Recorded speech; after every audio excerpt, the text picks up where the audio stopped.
안녕하세요.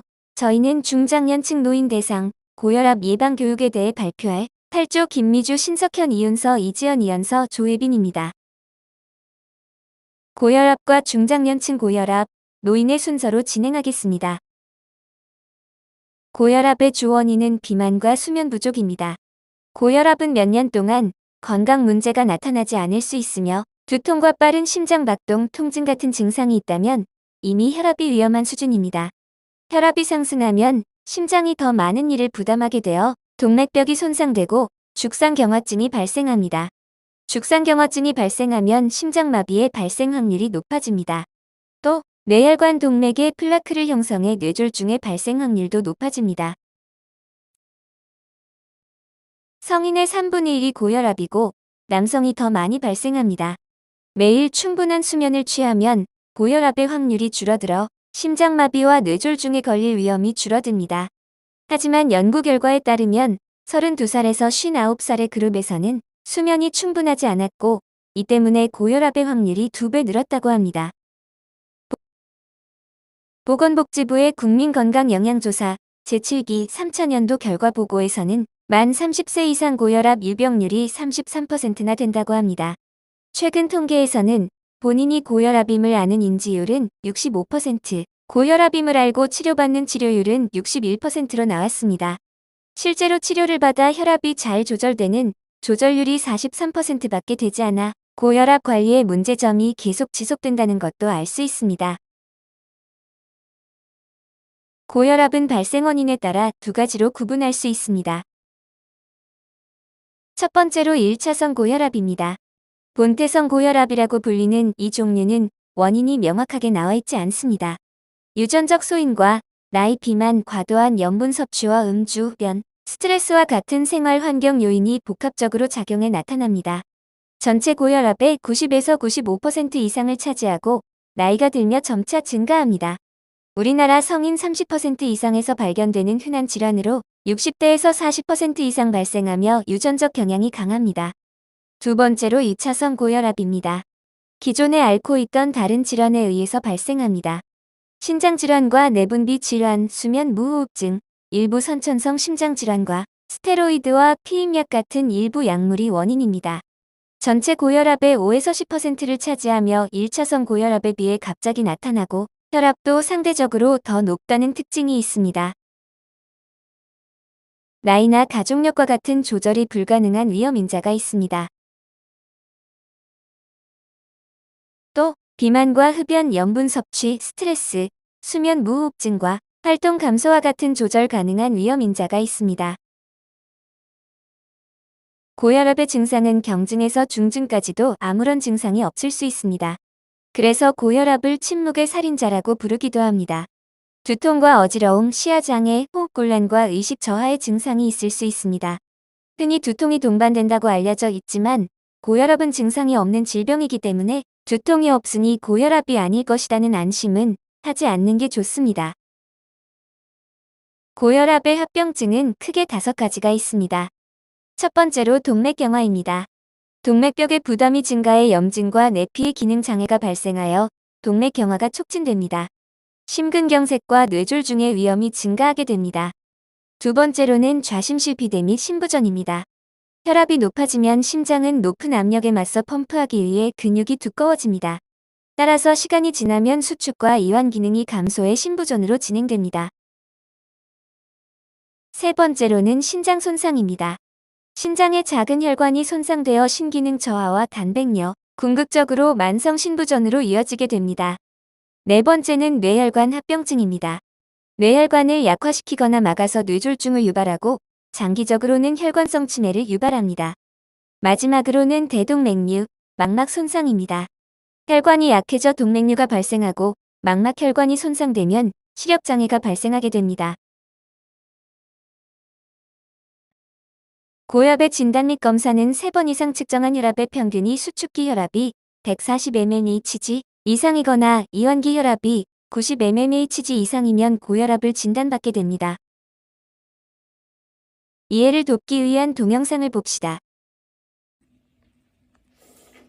에휴, 머리가 너무 띵하네. 요즘 너무 피곤해. 과장님 얼굴이 너무 빨가신데요? 간호실 한번 가보셔야 될 것 같아요. 왜 이래? 별거 아니야. 커피 한 잔 더 마셔야겠어. 저희 일하러 가죠.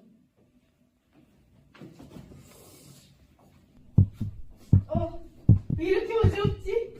지금 혈압 재보니까 160에 100이네요. 이 정도면 꽤 높은 수치예요. 제가요? 그냥 피곤한 줄 알았는데 많이 심각한 건가요? 지금 상태에서 더 심한 고혈압으로 넘어가면 다른 합병증이 생길 수도 있어요. 개선이 필요해 보여요. 치료에 앞서 간단하게 설명 먼저 해드릴게요. 과장님의 경우 약물 치료도 중요하지만 고혈압은 약보다 습관이 더 중요해요. 4가지만 기억하세요. 여러 대사증후군을 동반해요. 체중 감량은 고혈압 개선에 필수적입니다.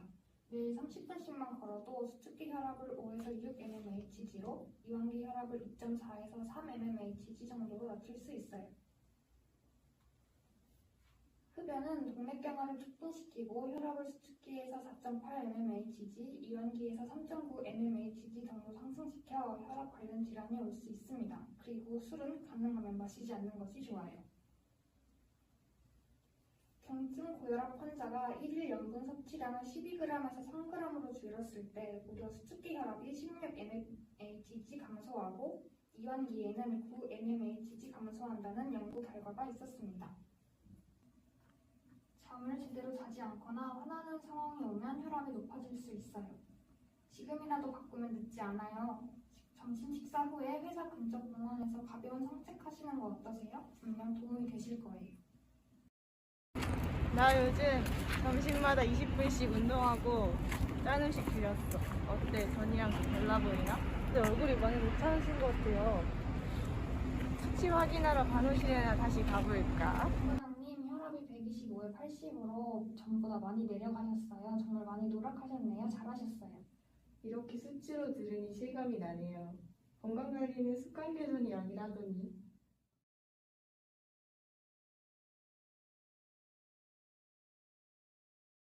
고혈압의 치료 방법은 없습니다.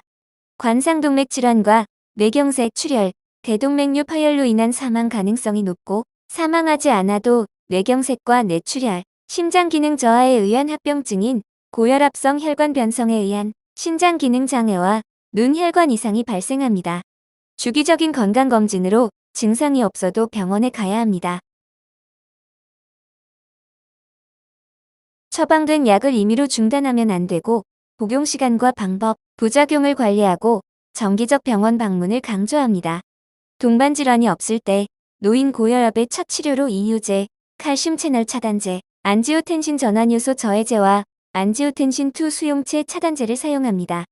고혈압약은 장기간 유지가 필요하기에 약을 먹으면서 혈압이 조절되어 본인 마음대로 약을 중단하면 혈압은 다시 상승합니다. 방금 치료에 4가지의 성분이 쓰인다고 설명했는데 각각의 부작용이 발생할 수 있습니다. 첫 번째로 이뇨제는 체액 중의 나트륨 농도를 떨어뜨리는 저나트륨 혈증 칼슘 채널 차단제로 변비를 일으킬 수 있습니다. 두 번째로 베타 차단제는 손발이 차게 하고 발기부전이 발생할 수 있습니다. 세 번째로 안지오텐신 전환효소 저해제는 마른 기침과 칼륨 농도가 증가하는 전해질 이상이 발생할 수 있습니다. 마지막으로 안지오텐신2 수용체 차단제는 칼륨 농도가 증가하는 전해질 이상이 발생할 수 있습니다. 그리고 노인은 부작용이 발생할 가능성이 더 높습니다. 중장년층은 고혈압과 당뇨병의 고위험군입니다. 2022년에는 국내 20세 이상 인구의 30%인 약 1,300만 명이 고혈압을 가진 것으로 추정되었고, 이 중 65세 이상이 580만 명이었습니다. 65세 이상의 노인은 절반 이상이 고혈압인 것으로 나타났습니다.